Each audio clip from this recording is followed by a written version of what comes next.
오랜만에 국산차 이야기를 좀 해볼까 합니다. 자동차 기업의 똥볼 시리즈를 시작하면서 아슬란을 언급해놓고는 정작 이 차를 빼먹었습니다. 예전에 다른 국산차 이야기를 다루면서 종종 언급이 됐던 차라 저도 모르게 다뤘다고 생각했었나봐요. 소수의 매니아들 사이에서는 동급 최고의 승차감과 성능이라며 극찬받았지만 대다수의 소비자들에게는 외면받았던 차.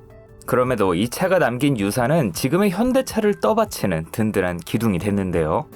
네, 기억 저편으로 사라진 현대자동차의 고급 중형차 마르샤에 대해 알아보겠습니다. 그럼 가실까요?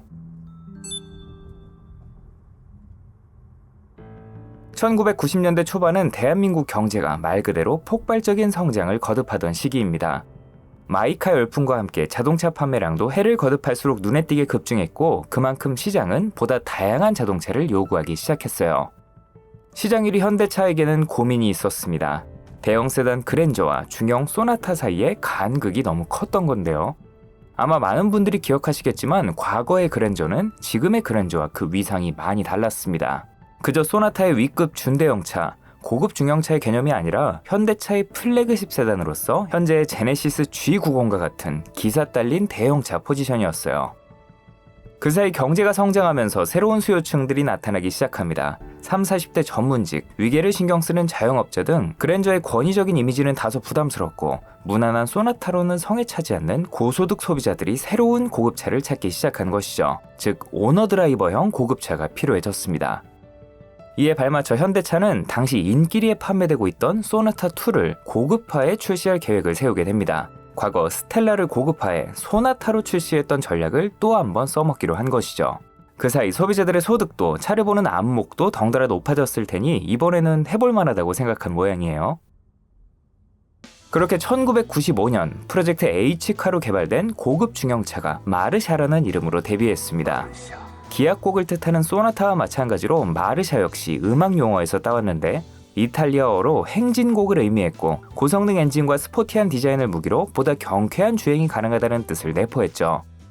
여담으로 당시 함께 후보로 거론되던 이름은 카덴자였는데 이 역시 연주의 끝부분에 들어가는 연주자의 화려한 기교나 애드리브를 뜻하는 음악 용어 카덴차에서 따왔죠.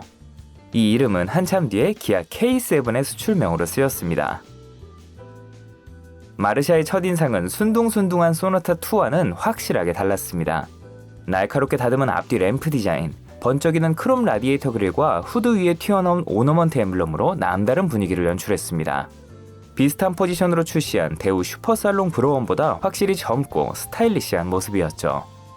당대 고급차로 분류되는 차들 중에서는 특히 수입차를 제외하면 나름 스포티한 디자인에 젊은 감각이 돋보였기 때문에 사모님들의 차 혹은 부유층 자제들의 차로 반짝 인기를 끌기도 했습니다.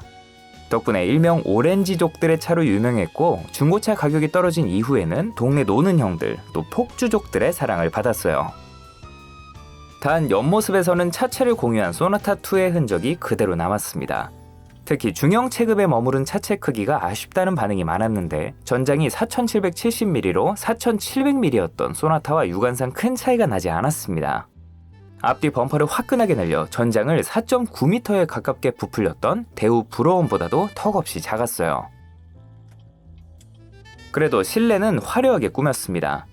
프로토 에어컨과 CD 플레이어, 운전석 전동 시트 등 고급 편의 장비와 질 좋은 가죽, 우드 그레인을 적용한 내장, 당시에는 흔치 않았던 조수석 에어백까지 자세히 보면 소나타와 차별화되는 게 한두 가지가 아니었죠.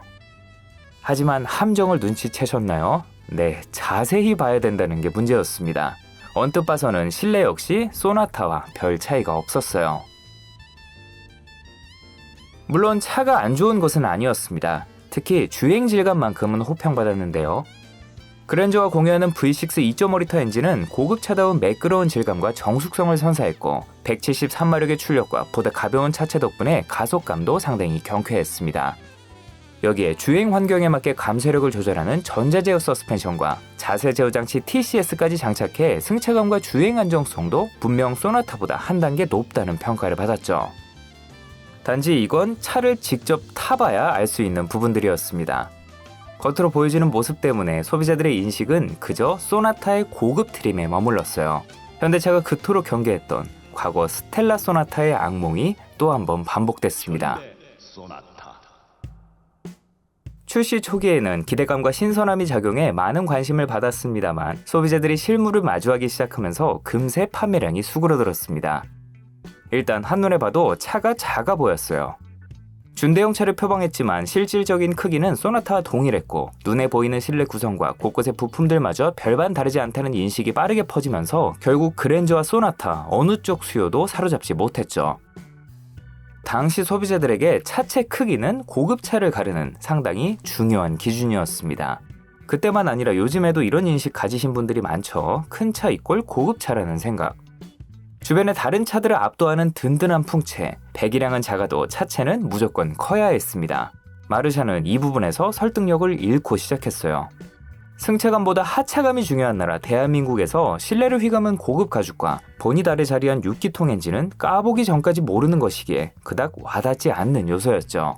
마르샤 2.5 골드를 살 돈이면 진짜 성공의 상징인 뉴 그랜저 2.0을 노려볼 수 있었거든요. 소나타와의 가격 차이를 200만원 내외로 줄여 가격 접근성을 높인 염가형 4기통 2.0L 모델을 추가했지만 달라지는 건 없었습니다.